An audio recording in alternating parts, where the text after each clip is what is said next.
12 বছর কেন আমরা পাই না আপনাকে? কারণ বাচ্চা ফেলে কাজ করব আমার পক্ষে সেটা হয় না, আমি পারি। 2018 সালে হঠাৎ করে আলোচনায় আসেন একসময়ের জনপ্রিয় অভিনেত্রী ইস্পিতা শবনম শ্রাবন্তী। ওই বছরেই শ্রাবন্তীর দ্বিতীয় স্বামী খোরশেদ আলম বগুড়ায় তার বাবার বাড়িতে তালাকের নোটিশ পাঠান। বিষয়টি সহজভাবে মেনে নেননি শ্রাবন্তী। তিনি খোরশেদ আলমের বিরুদ্ধে নারী নির্যাতন ও যৌতুকের অভিযোগ এনে মামলা দায়ের করেন এবং একই সঙ্গে তালাকের নোটিশকে অবৈধ ঘোষণা করার আবেদন জানান। পরবর্তীতে ঢাকার পারিবারিক আদালত তালাক কার্যক্রম স্থগিত করার নির্দেশ দেন।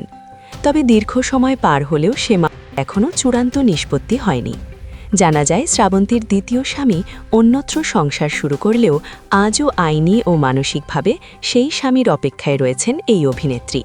বাচ্চা কাচ্চা হয়ে যাওয়ার পরে আর আসলে দীর্ঘ 12 বছর কেন তাকে আর মিডিয়ায় দেখা যায় না সে বিষয়েও মুখ খুলেছেন অভিনেত্রী। তিনি জানান তার 2 মেয়ের বাবা তাদের ছেড়ে অন্যত্র বিয়ে করেছেন, ফলে 2 কন্যার দায়িত্ব একাই কাঁধে তুলে নিতে হয়েছে তাকে। পরিবার, সমাজ আর জীবনের নানা চাপের মধ্যে এক ভয়াবহ সংগ্রামের মধ্য দিয়ে যেতে হয়েছে অভিনেত্রীকে।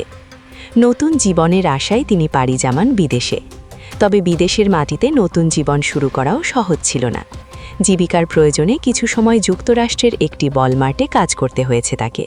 পরে নিজের ভবিষ্যৎ গড়তে যুক্তরাষ্ট্রের জামাইকা অঞ্চলে অবস্থিত Alex school of health science মেডিকেলে স্বল্পমেয়াদী একটি কোর্স সম্পন্ন করেন।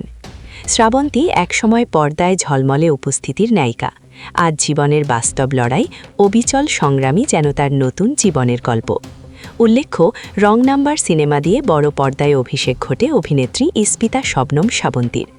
চলচ্চিত্রের নাম লিখে তিনি দর্শকদের নজর কাড়েন এবং স্বল্প সময়ের মধ্যেই নিজের অভিনয় গুণে পরিচিতি পান।